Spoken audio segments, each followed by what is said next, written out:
Shandra Harcarik, a registered nurse with Gallagher Home Health Services. I'm the Regional Marketing Director, and I am so proud to bring you our health and wellness video series. I hope you enjoy it. Hi, I'm Diane Karcz, owner of Gallagher Home Health and Services. I'm here today with Dr. Timothy Campbell, our Chief Medical Officer. Today we're going to talk about COVID, but not COVID the virus, COVID and what can you do next? You know, there's a lot of things that people are worried about with the masks and the social distancing, but one thing that's not touched on very often, Diane, is often people won't address like a lot of the stressors that are involved with it.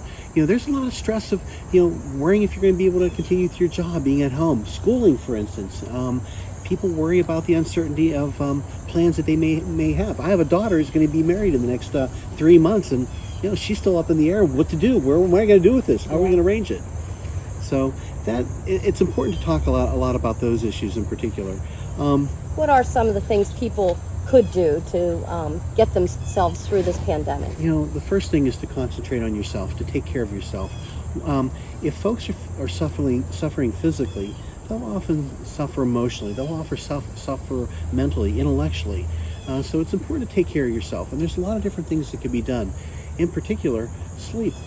Sleep is so important not only for restorative properties, what it could do for you, but it does a lot for your mental health as well. Sure. And a lot of people think, you need 8 hours a night. That's not true. You need what's right for you, the amount of time of sleep that's available for you. But it's important to have good sleep quality.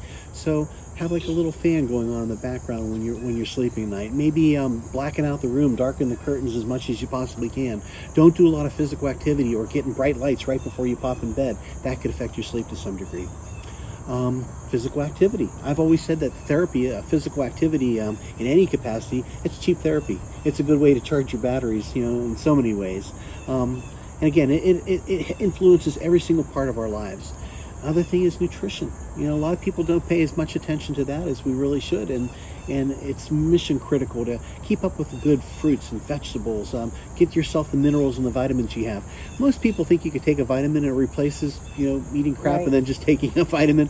That's not the case. You need to have the proper macronutrients. And we're not going to do this as a nutritional lecture, but most folks know pretty much what they should be doing as far as eating well. But there's a lot of other things that can be done for stress management. Getting outside. There's something very therapeutic about being outside. Being in nature, doing some gardening, getting dirt under your fingernails. I love to do that. I had so much fun. It's cheap therapy for me as well. Playing with pets, connecting with family, with children, especially with the COVID constraints. People aren't traveling as much. They may have loved ones who are in nursing homes and may not be able to be visited. And it's so important for them to be connected to. And then we've got a lot of technology means of doing this today. Skype and Facebook and Zoom meetings, or even just visiting somebody at a window, sending a card, snail mailing, doing things like that makes a big difference. I've had a lot of calls about my grandchildren are now going back to school. Does this mean I can't see them until they get out of school? No. And again, provided we stick with the proper constraints, as long as we're doing the things that we should be doing, like the face mask, the social distancing. No, there's really not a lot of restrictions beyond that. I have now had 6 deployments for COVID since the beginning of the year. You sure have. And we've had thousands of, if not tens of thousands of responders out treating these people, hundreds of thousands of patients who are COVID positive. And not a single one of my responders have converted, provided they do the things that they should be doing, the hand washing, the gelling, the social distancing. And wearing their mask. Yep. Of course. So, of course, that's scary for a lot of folks because there's a lot of unknowns. But, we don't need to be imperfect with all that or perfect with all this.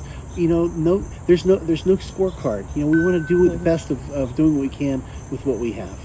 That's so important. We don't have to be perfect in all things, especially with this. And we need to realize that. And there's some mental health in acknowledging that as well. And people should reach out if they are so depressed or feel completely destroyed by being by the effects of the pandemic. If it's to a degree where it's really influencing somebody's life, especially if it's compromising their sleep, their ability to know joy, connect, they know that they're socially withdrawing, or participating in behaviors, abusive behaviors that they hadn't had previously, substance abuse, for instance, or just snapping out at loved ones, then that's maybe the time to seek professional help with it as well. There's a lot of psychiatrists, a lot of psychologists who are very actively engaged with the stress that's that's taking place with the COVID-19 pandemic. For sure. If there's anything you all would like to ask us about COVID, we will have a channel where you can send in your questions and we can do further videos to answer your questions. Thanks so much for listening. This is Dr. Campbell and Diane checking out. See you, folks. Bye-bye. Go